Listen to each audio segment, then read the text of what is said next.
மனுஷர் எல்லாரும் வந்தது ஆதி மனிதனுக்குள் இருந்தே, ஆதி மனிதனோ வந்தது அந்த தேவனுக்குள் இருந்தே.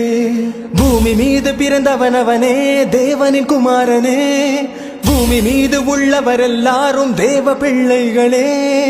ஆதமானாலும் இயேசுவானாலும் பூர்வத்தாரானாலும் மனிதனாய் பிறந்த எவராயினும் பெண்கள் யாவரும் தேவனுக்கு எல்லாரும் பிள்ளைகளே. ஆதாம் நம்பிய தேவனே தேவனே, உனக்கொரு கடவுள் எனக்கொரு கடவுள் மனிதனுக்கு இருப்பாரா?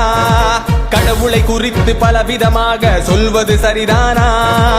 ஒவ்வொரு தாயும் சொல்வாளே உன் தந்தை இவரென, உன் தாயை போல் இயேசு சொன்னாரே.